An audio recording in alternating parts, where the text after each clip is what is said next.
Hello, today I'm going to talk about the financial difficulties of the Archdiocese of Washington, D.C., the UnitedHealthCare CEO being assassinated, the overthrow of the Syrian government, and a whole bunch of more stuff.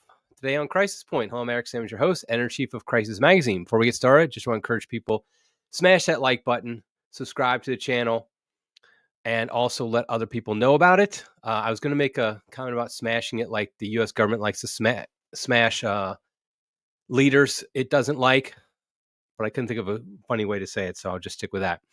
Also, right now, we are in our fundraising drive for Crisis. We do this only 2 times a year, 2 months out of the year, usually around May or June, and then December into year. And go to our website, and you'll get a pop-up asking you to donate. I don't like asking all the time for donations, but I do. We have to do it some, or else we can't pay the bills. We offer all of our content free to the world, but it's obviously not free to produce. We have to pay our writers, we have to pay the web host, the technology people, people who do the accounting, all that stuff, and me. And so I just ask that you would donate. We have a generous, very generous matching grant of up to $75,000. If we raise $75,000 in this fundraising campaign, it will get matched dollar for dollar. And so we'll get 150 actually. So this is very exciting. We really, obviously, we appreciate that generous donor matching grant one, but we appreciate everybody who donates to us. And I do get messages sometimes from people saying, I'm on fixed income. I've had some, my radiator broke. Now I have to get it fixed. I don't have any money.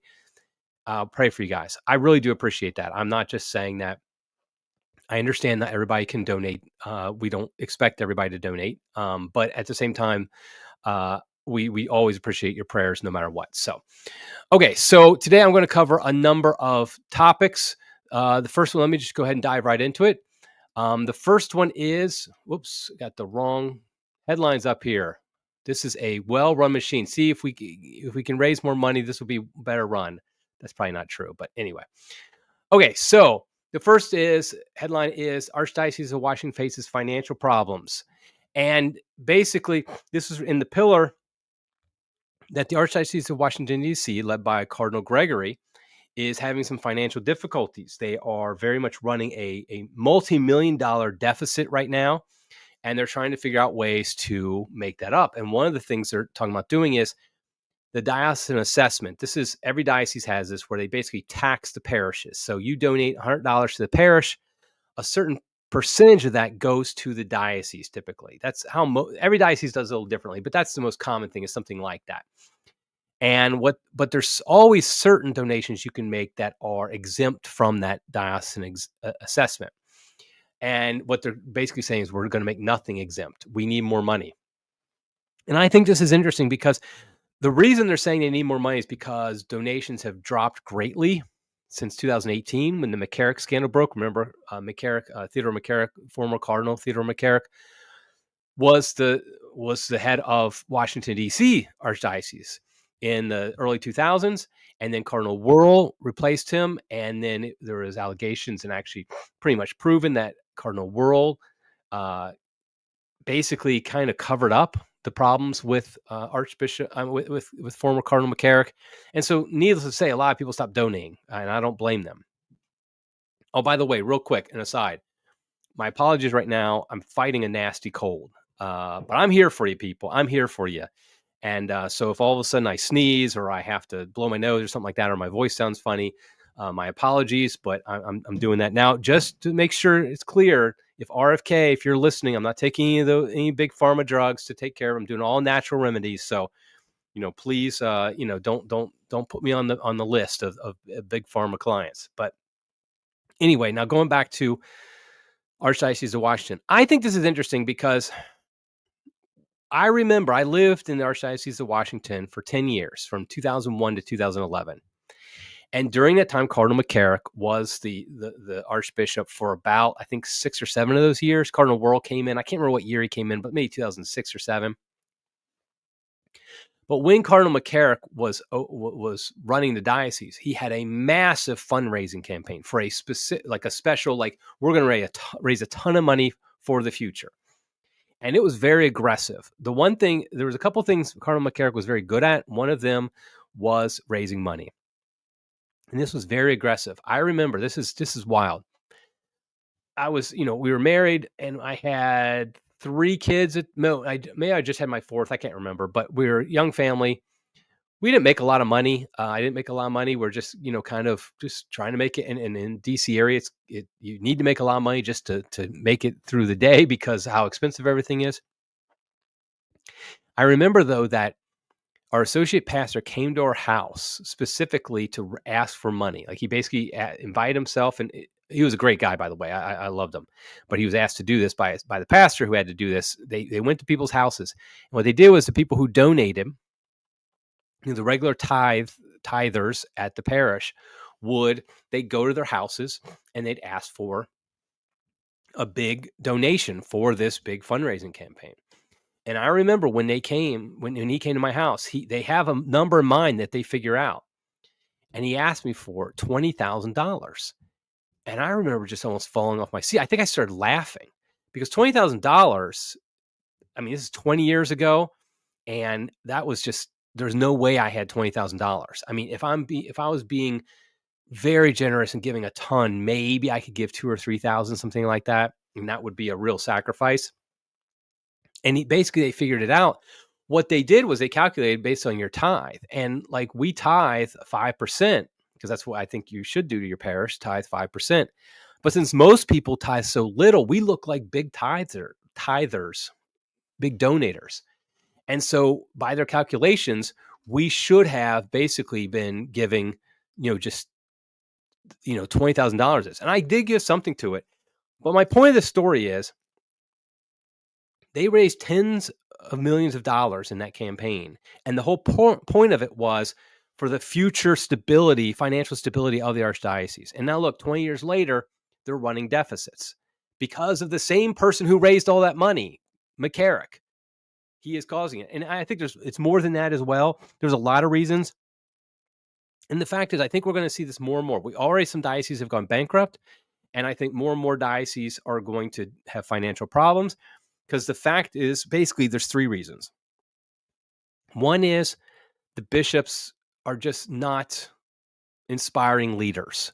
And if you want to raise money, like nonprofits raise the most money, the ones that have the most inspiring leaders.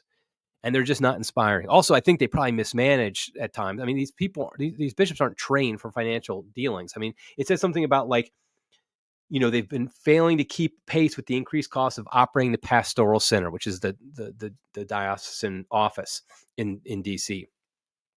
And I think basically what they're, I bet you there's a really good chance they have a lot of waste there. I bet you there's a very good chance they have a lot of waste there. But so the first thing is, bishops aren't inspiring. Second one is there's dropping attendance. I mean, that's the reality. Less people go to Mass, and that's where you're going to get your donations from, people who go to Mass, and less people are going. In DC, they're literally trying to drive people out who go to the traditional Latin Mass. So you're not going to get anything from them because you're shutting down all the traditional Latin Masses in DC. And then thirdly, I think there's a certain revolt from the pews that even those who are still attending are like, I'm tired of giving you money. You're not doing anything. You're not preaching the faith. You're not bringing people to Christ. You're not doing the things we need that you're supposed to do as bishops. And so I think Archdiocese of Washington is just one more example of dioceses are going to have severe financial problems. And you see that with dioceses going bankrupt. You see with dioceses, they're starting to merge parishes because they just can't handle the size of their diocese anymore because they just don't have the funds. They don't have the priest. They don't have the lay people. These are just the consequences of 50 plus years of the bishops not being who they're supposed to be. And, a lot of Catholics not being who they're supposed to be as well. If you preach the gospel, if you proclaim it, people will be inspired, they will follow it, and then they will give money as well. So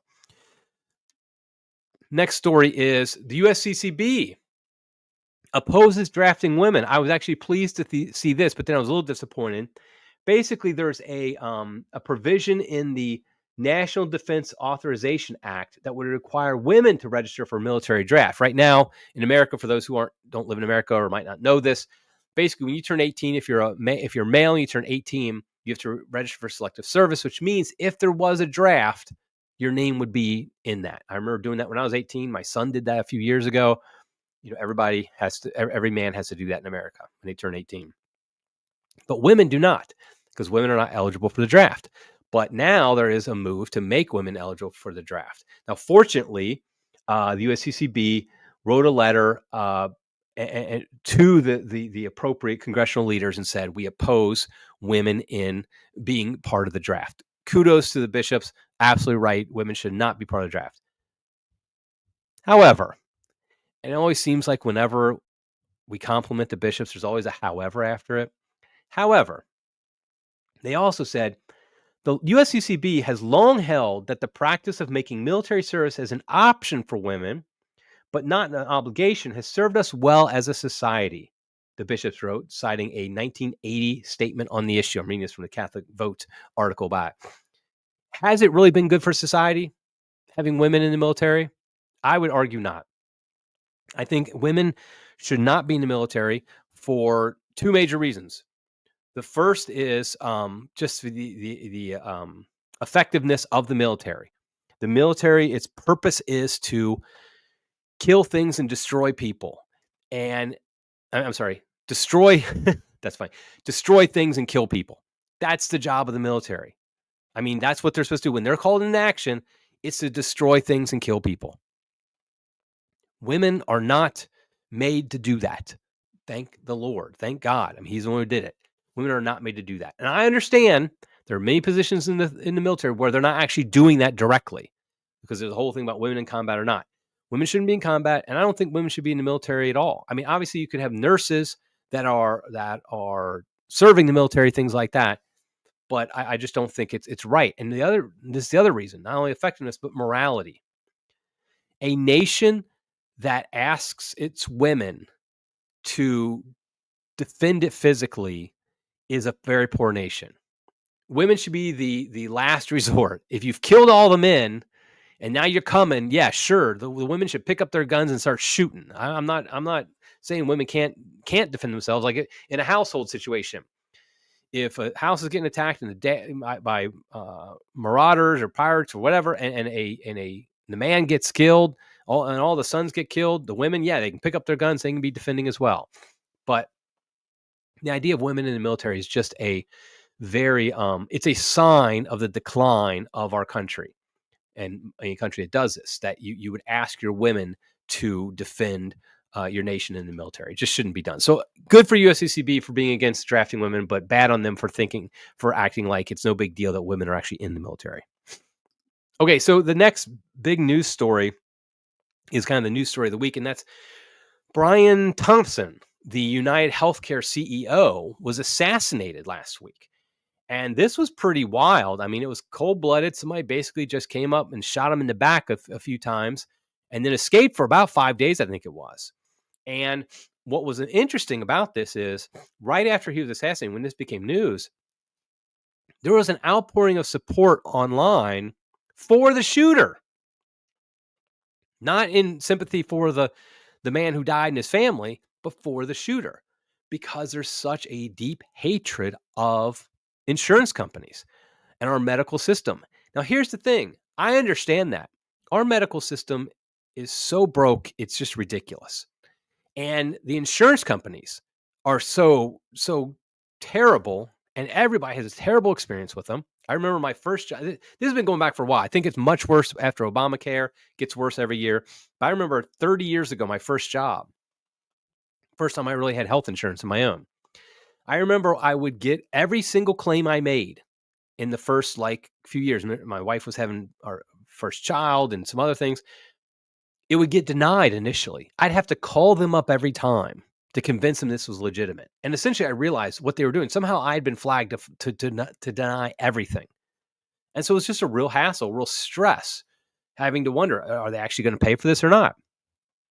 And so I understand people are very frustrated with insurance companies. Now, I will say this. I don't think the blame lies necessarily in the insurance companies, like in the CEO or the insurance company themselves. I think it's in the system. They say, don't hate the players, hate the game. In this case, I think we should hate the game, not the players. The insurance companies are simply working within the system. Now, I know they lobby for things that help them in Washington and all that. I'm not saying they're innocent or anything like that. But the reality is the whole system is so broken. And I get why people are very much upset with the insurance companies. But if we've gotten to a point where a guy who assassinates an insurance company CEO is cheered by a lot of people, I mean, talk about a declining culture, a culture that is no longer law-based, rules-based, but is becoming anarchy. Because essentially that's what's happening. If you're saying that, okay, it's okay to murder somebody who runs a company I don't like, I mean, that's just awful. That's ridiculous. And I think that because here's the thing, an immoral people, which is what we are, they still understand justice. Everybody understands justice. I mean, you think about it, from the earliest days of childhood, you understand justice. You that's not fair. I should get a turn too. Something like that. We all get it innately. But when you're immoral, you use unjust ways sometimes to try to bring about justice. You justify things that are not just in order to bring about what you think is justice, like in this case. Now, right now, we don't know for sure what the motives. They caught somebody who they believe is the shooter. We don't know exactly what his motives are. There's a lot going on the internet. It's supposedly the guy, had some severe back pain, had dealings with the medical companies, with the insurance company. And so it's possible that's what it all caused by.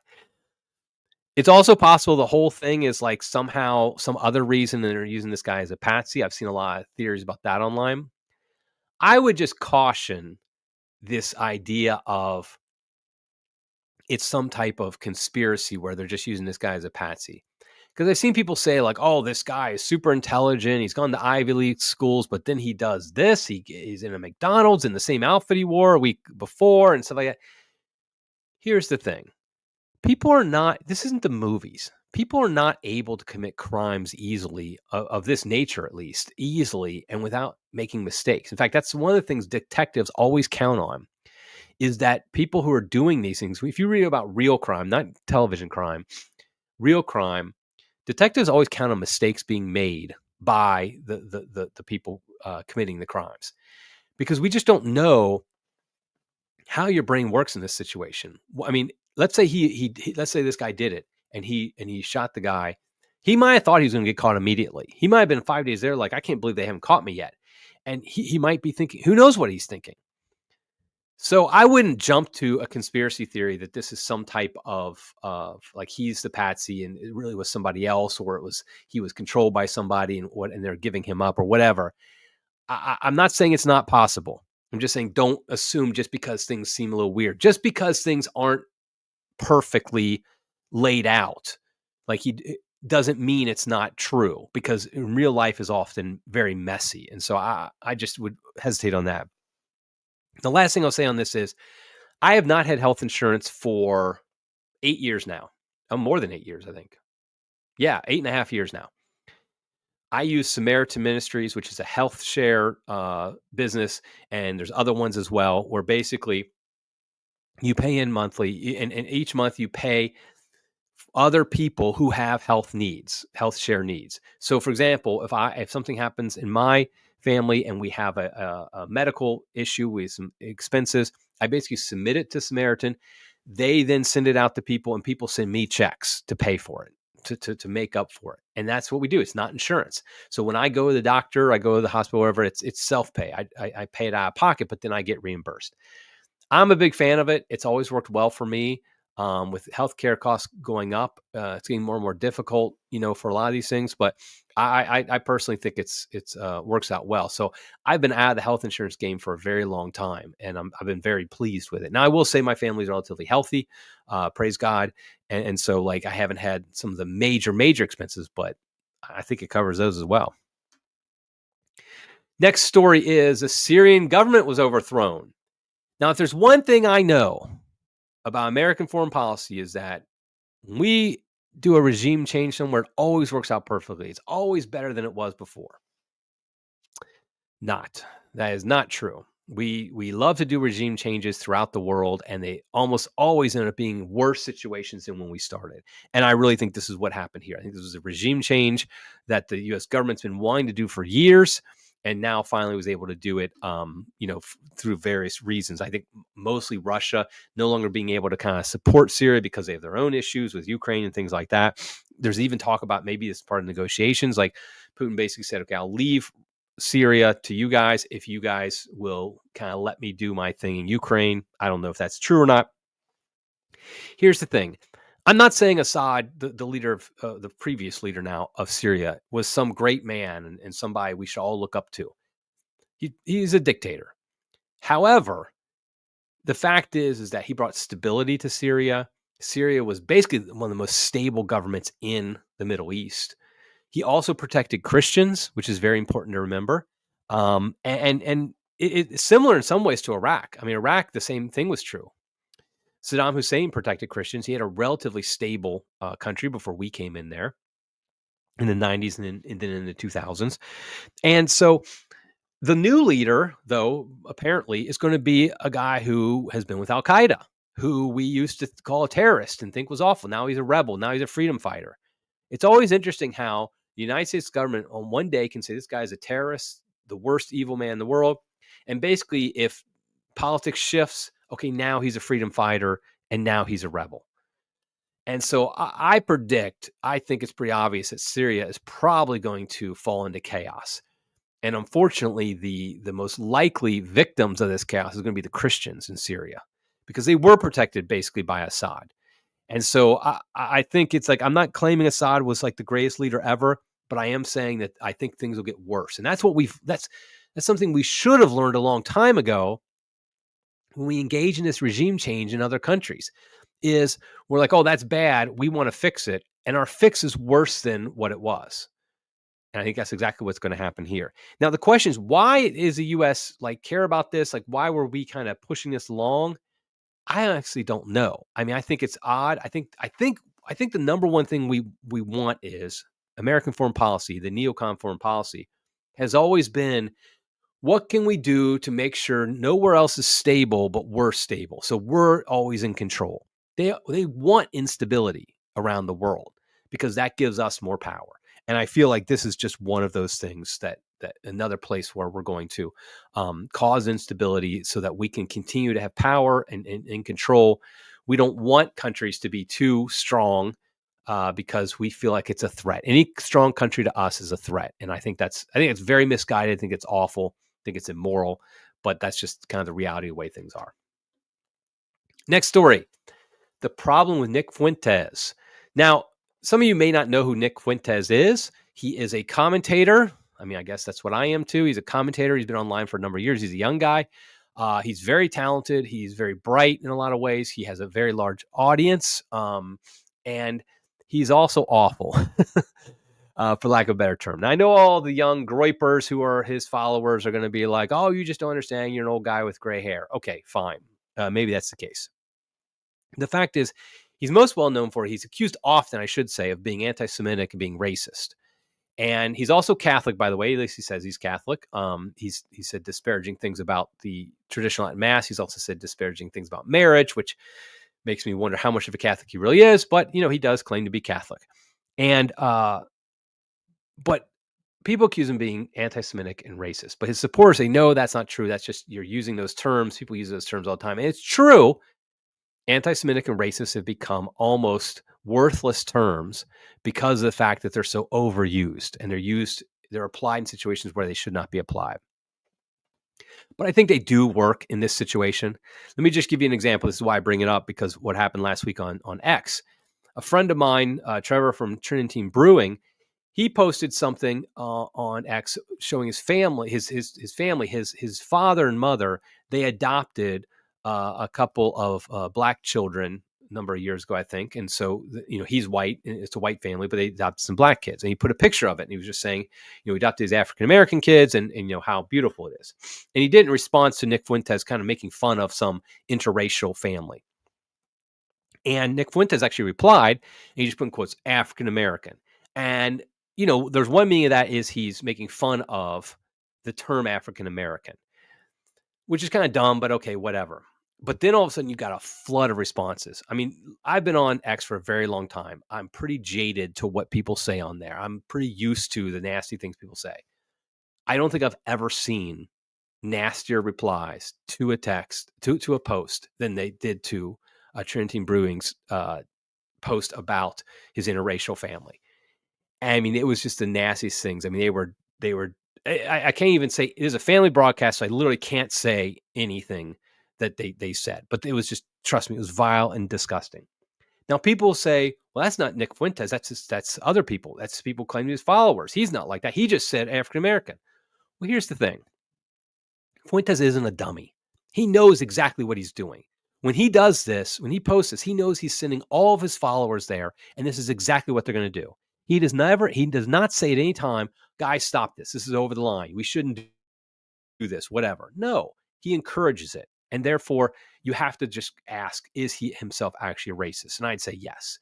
And the same thing happens often with Jewish people. Like somebody has a Jewish last name, Jewish sounding last name, and they'll get attacked for that. And they can't be trusted because of that with all of his followers. Now, here's the thing. I get you cannot judge somebody strictly by their followers. I mean, you get this in the trad world a lot where people say, oh, the trads, they're all terrible because these people say this online. But it's like, that's not me. I'm not saying that. You can't judge me on that. And I get that. That's a legitimate point. But if you never condemn that online, if you never say stop that, and if you do things that kind of encourage it, then it's hard to not say you're part of the problem. And I would just say that it's interesting because most of the defenses of him is like he's a young guy, he's provocative, this is the way he talks. He's kind of going against a lot of the problems of today's world. And I would agree that many of the problems somebody like Fuentes points out, like feminism, this woke culture, all this stuff, the power of Israel lobby, all that stuff, legitimate problems that need to be addressed.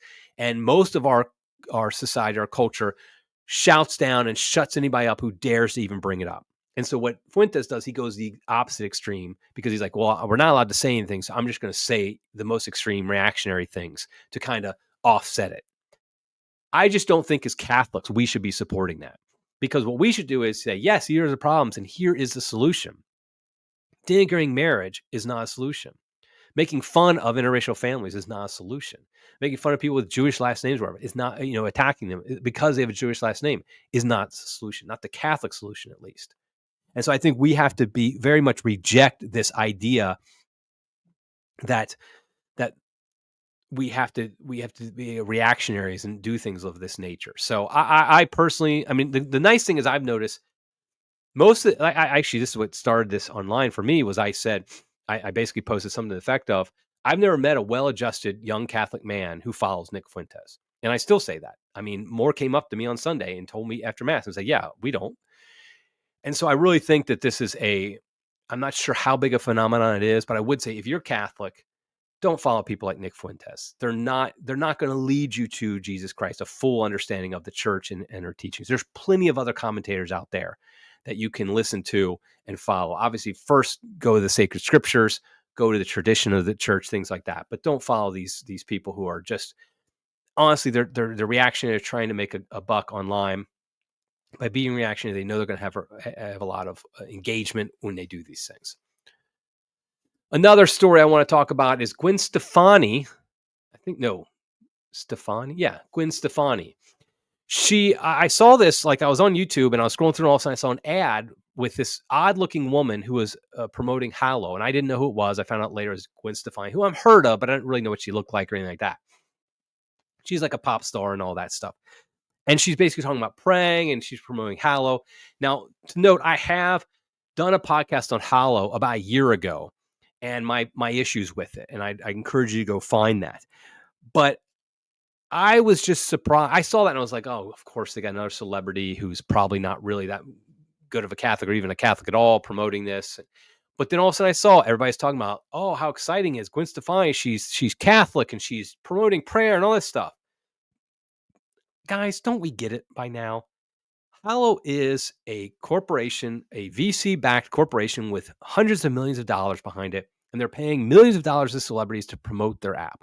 I think it's kind of funny how Hallow makes a big deal about how they're the number one prayer app on this iTunes store or whatever, the Apple store.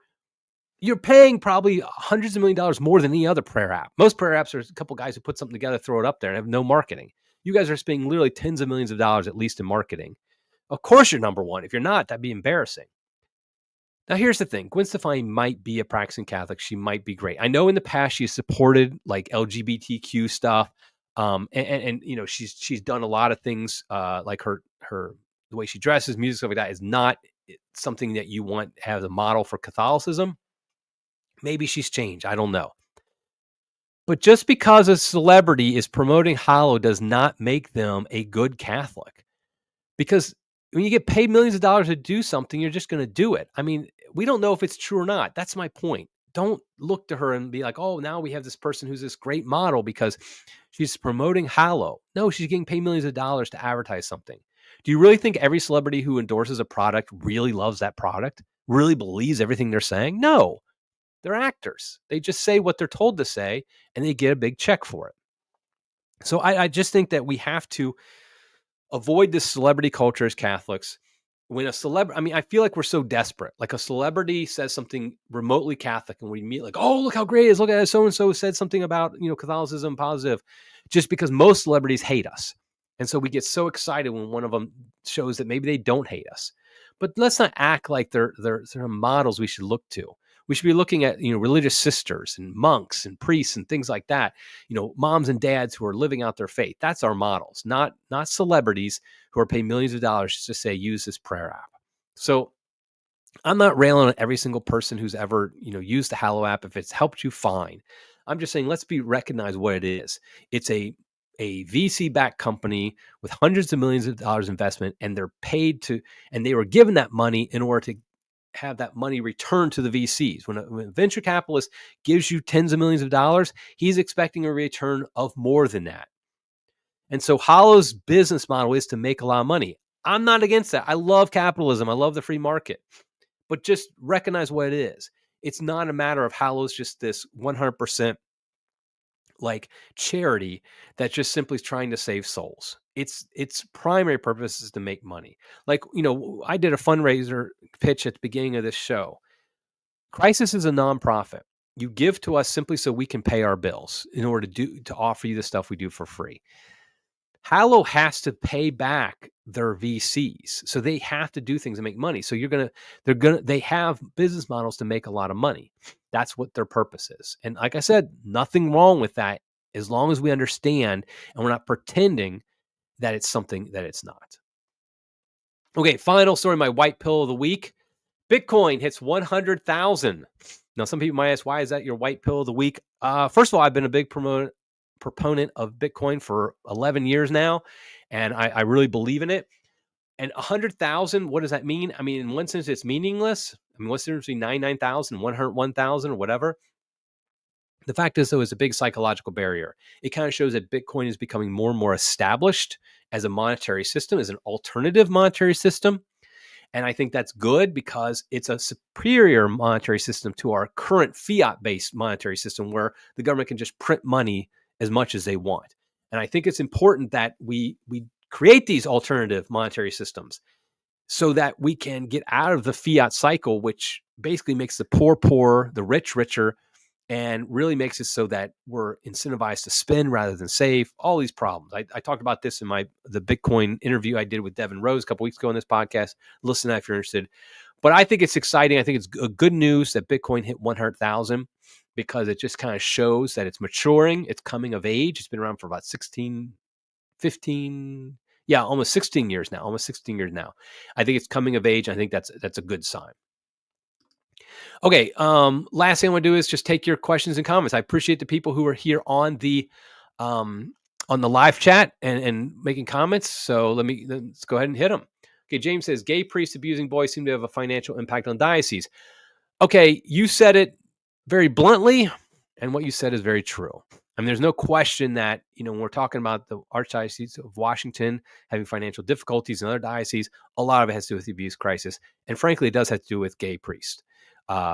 Whether they're out of the closet or not, people know often when a priest is gay, whether or not he proclaims it or not, and that really harms the donations we're getting. I agree with you, James.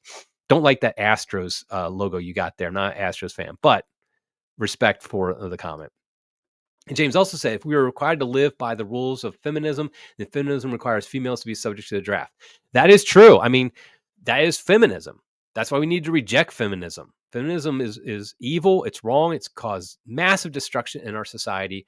And so we need to get rid of it completely. And so women just out of the military. And if you're a woman who's been in the military or in the military now, you're listening to this, you're a good Catholic and all that.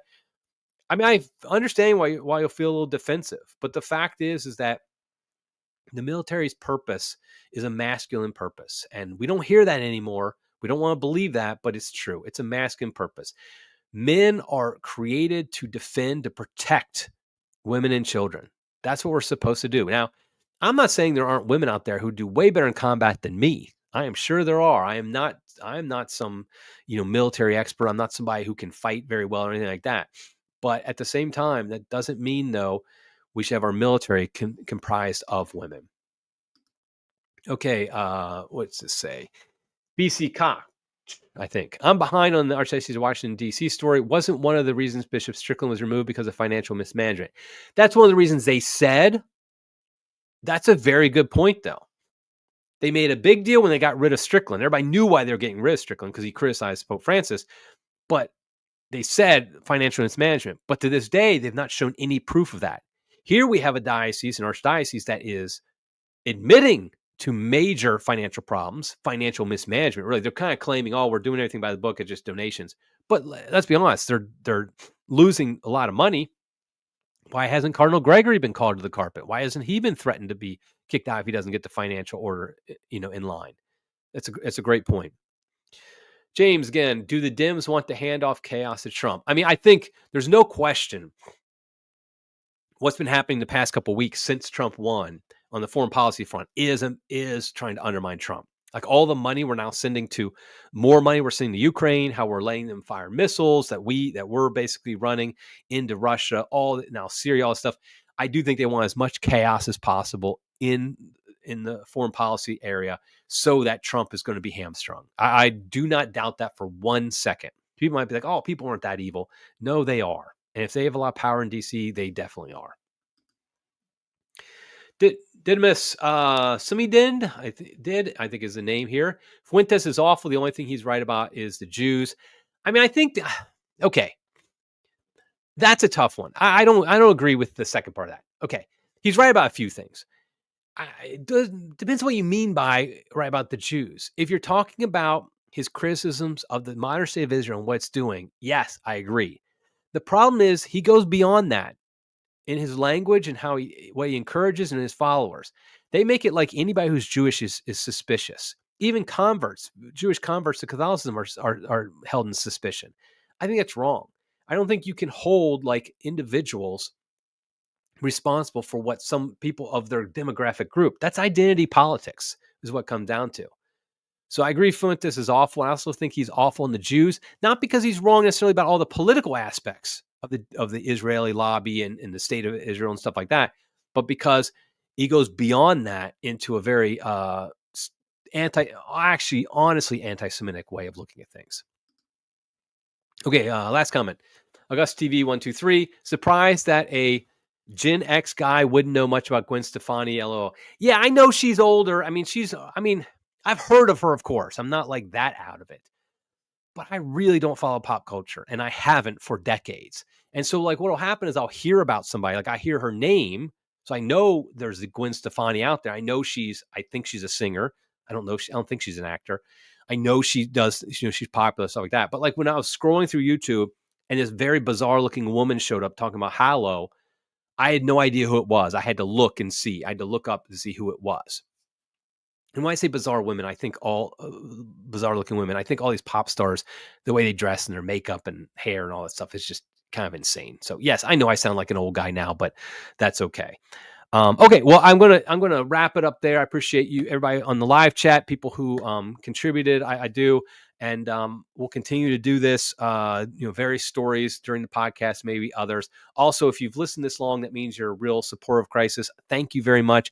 I do encourage you to donate. I won't be asking this all the time, just this month, and in 6 months or so, we'll do it again. So far, we're doing a good job. We're raising a lot of money. I'm very happy. We're on track to meet the goal of 75,000 to get the whole 150 unlocked. So I really hope we meet it. So I just encourage people to donate if you can. But if you can't, I understand. Now everybody's in a financial situation where they can. Please pray for us. I really do appreciate that morning. I had a priest tell me he was offering masses for crisis, and I tell you, that's the biggest donation. That's bigger than the $75,000 donation matching grant is a mass set, because there's no price tag on that. Okay, well, I'll wrap it up for now. Until next time, everybody, God love you.